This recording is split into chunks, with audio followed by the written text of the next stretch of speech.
All right, you guys, we are working on our garlic mashed potatoes for Thanksgiving dinner. Welcome to In the Kitchen with Grace. I'm excited that you are joining us today. I have all sorts of easy holiday recipes for you to make at home to take to your family holiday get-together. Family and friends will thank you because they are going to love what you are making. For our potatoes, I happen to be using red potatoes today. I feel like garlicky red smashed potatoes sounds pretty good.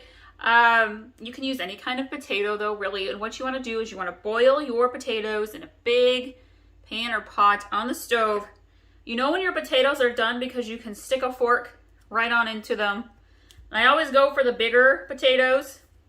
Now because we're going to mash these, I didn't really cut them up into smaller pieces, but you totally can.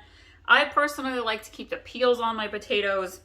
But if you are a no peel style mashed potato person, cook your potatoes first, because let me show you what happens. After your potatoes are cooked, the peels come right off. You don't need a vegetable peeler.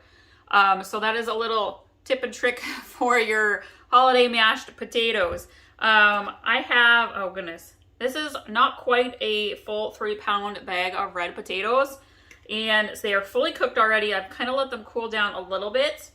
And I have let my butter sit out so it comes to room temperature, and I'm kind of letting it melt just a little bit here because my potatoes are still fairly warm.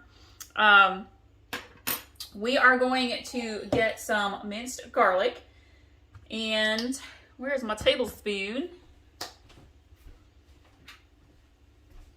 Doing all sorts of stuff in the kitchen today. I've got the ricotta herb rolls, bacon, the turkey's almost done, the stuffing's going.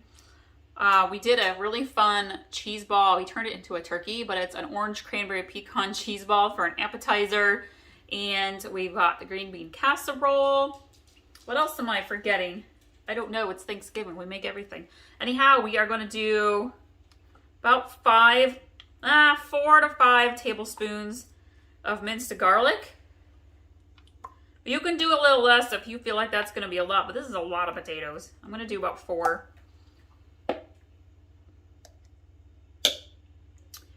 All right, and we are going to grab some sea salt.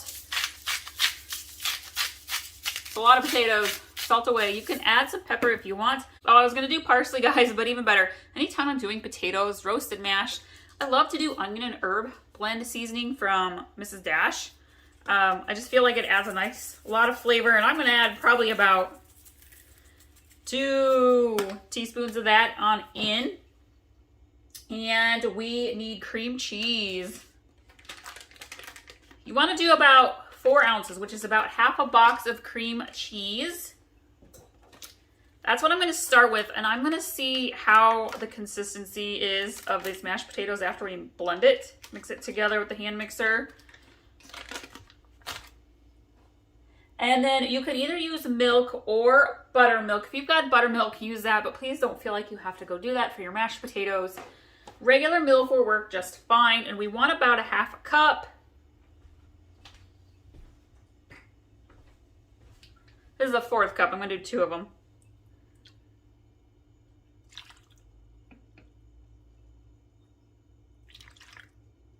Beautiful.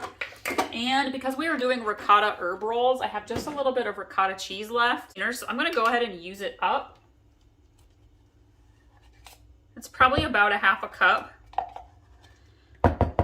Really delicious in your potatoes. All right, I'm gonna get my hand mixer and we are gonna mix this up.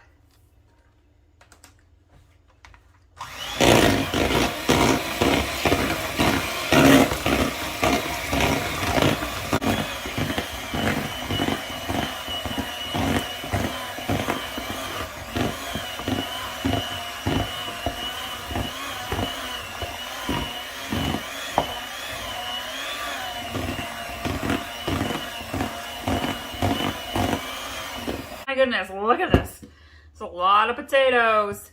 You want to make sure that you stop your hand mixer halfway through and spoon around and make sure there's not any potatoes that somehow got mixed, because you don't want lumpy mashed potatoes. You want them smooth and creamy.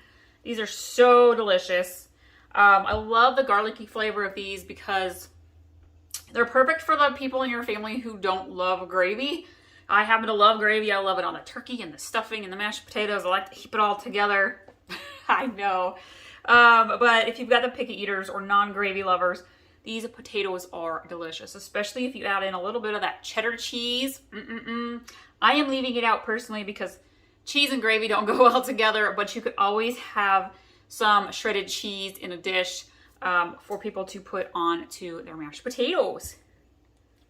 These are so creamy and flavorful, you guys. Your family is going to love them. Thank you all so much for watching today's super easy side dish recipe for the holidays, or even a regular weeknight meal like with meatloaf. Be sure to subscribe, you guys, if you haven't already. We've got oodles of recipes easy for you to make that are delicious, that your family and friends will love. See you guys next time.